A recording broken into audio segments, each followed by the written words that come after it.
કેન્દ્ર શાસિત પ્રદેશ દમણના નમો એરપોર્ટ પરથી દિલ્હી માટે પ્રથમ નિયમિત હવાઈ સેવાનો પ્રારંભ થયો છે, જેને કેન્દ્રીય નાગરિક ઉડ્ડયન મંત્રી કિંજરાપુ રામમોહન નાયડુ અને પ્રશાસક પ્રફુલ્લ પટેલની ઉપસ્થિતિમાં લીલી ઝંડી આપી રવાના કરાઈ હતી. પ્રધાનમંત્રી નરેન્દ્ર મોદી દ્વારા તાજેતરમાં લોકાર્પિત આ એરપોર્ટથી સીધી ફ્લાઇટ શરૂ થવાથી મુસાફરીનો સમય ઘટવાની સાથે દમણના પ્રવાસન, વેપાર અને રોકાણને નવી ગતિ મળશે.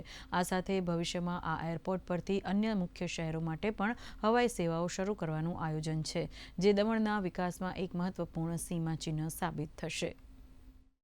उड़ान स्कीम जो आगे 10 साल के लिए हमारे प्रधानमंत्री जी के आशीर्वाद से जो हमने एक्सटेंड किया, उसके तहत 100 नए एयरपोर्ट आज देश में बनने जा रहे हैं, 200 हेलीपैड भी बनने जा रहे हैं. इसका लाभ हमारे देश को होगा. देश में जो टियर 2, टियर 3 सिटीज है, नॉर्थ ईस्ट है या फिर हिली रीजन्स है, एस्पिरेशनल डिस्ट्रिक्ट्स, आकांक्षी जिला जो हैं ये देश में, वहां पे एयर कनेक्टिविटी पहुंचाने का काम करेंगे. 10 साल में एक रेवोल्यूशन की तरह सिविल एविएशन की बढ़ोतरी देश में हुई.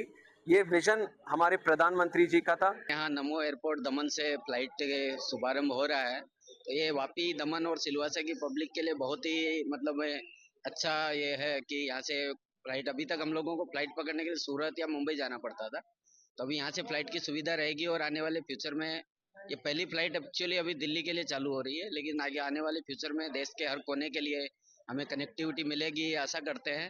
और ये बहुत ही अच्छा मतलब गवर्नमेंट की तरफ से बहुत ही अच्छा प्रयास है कि यहाँ पे एयरपोर्ट चालू कर दिया गया है, तो हमारी पब्लिक को बहुत ही फायदा होगा. इंडस्ट्रीज और टूरिज्म के लिए एक बहुत बड़ा एक मील का पत्थर साबित होगा. हम इंडस्ट्री वालों को जो अभी सूरत से और बॉम्बे से जाना पड़ता था, अब हमें घर पे ही हमारे फ्लाइट है, तो हम आएंगे भी यहाँ पर और जाएंगे भी यहाँ से, और यहाँ से जिधर भी जाएगा, क्योंकि आगे कनेक्टिविटी है, तो यहाँ से जाने में बहुत ज़्यादा सहूलियत होगी.